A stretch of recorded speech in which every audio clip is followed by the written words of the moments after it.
Hello, Cassidy. Nice to meet you in cyberspace. Terrific wireframes, by the way. They're just right. They're skeletal, so they're adaptable. And as you develop your website, take a look at it on a variety of devices. On various phones and not just desktops.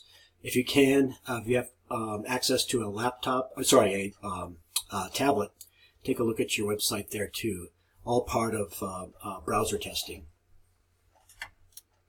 It's great that you used Adobe XD to design these, and I guess there's a wireframing feature in that. I thank you. I'm reminded of that. In general, I like where the navigation, of course, it's all up towards the top. Maybe when it's a little closer to the left or centered, that's good. What did you? Now, is this meant to suggest? Is this a drop-down menu? In other words, if I scroll over these, are these the options that drop down? I'm thinking that would be better. It would be difficult. There's certainly CSS that will do that, give you a drop-down menu, but to have all the options apparent at once, I think would be confusing. So I'm thinking rather all we're going to see are these first level links. Just curious. I like where images are big and bleed off the edges. I'm assuming that that's what this indicates. And of course the logo, I think this is a strategic place to put it.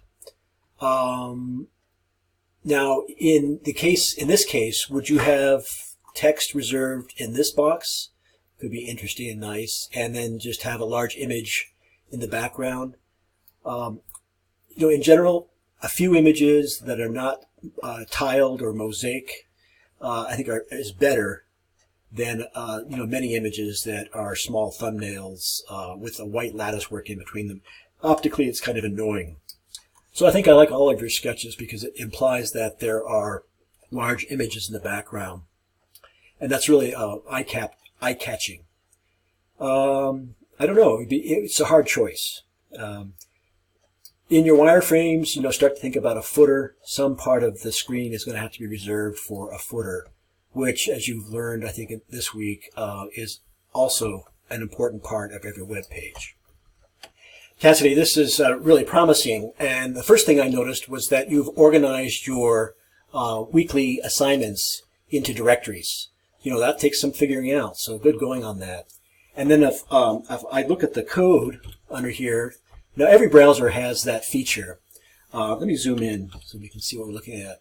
I see that you have meta comments. That's from a couple weeks ago. Now this is called host code, and host being GeoCities. This is a little script they put on your page dynamically. Don't be alarmed. It's nothing is for free, right? This allows search engines to look for your page on GeoCities. Anyway, just thought I would point that out so that if you view your code live on a browser, as I am doing, you're not overwhelmed by that. And I see that you've got some basic format styling going on here. You've used the corporate color. Strive maybe to use the corporate typeface. But anyway, the rubric is binary. It's very simple, and you have added a heading using the client's color palette, as well as you've been able to upload it. So kudos to you.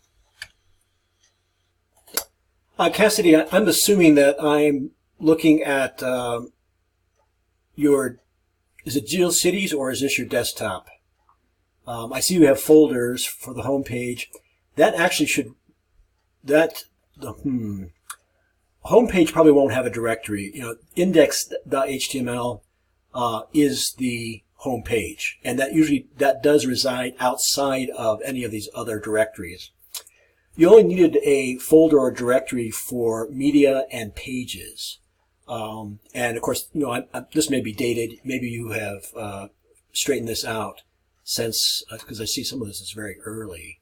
But in any case, it looks like you have a handle. I know you have a handle on file management because you've created directories for modules as well as for the class. Good going on that. And okay, so this is great too. This is your unordered list.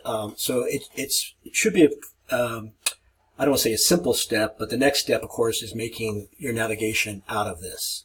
And I see that you're going to have three levels, or actually not four levels, but 4 pages in your site, all on the same level. Then you have this nicely formatted diagram here, or visual site map. Now, I'm assuming that you're going to have separate pages for lunch and dinner, or are they going to be on the single page? Now, there's 2 ways you can handle the menu. I don't know if you took one of the prerequisites for this class. You may be a transfer student. But anyway, in a previous publication design class here at SNHU, you designed menus for your client. And you could use a PDF of that, an embedded PDF of that on your website as the menu. Or if you were a glutton for punishment, you could format your menu using HTML and CSS. But anyway, I like the visual site map, and as well paired like here with the coded site map. So you've got the best of both worlds. Great job.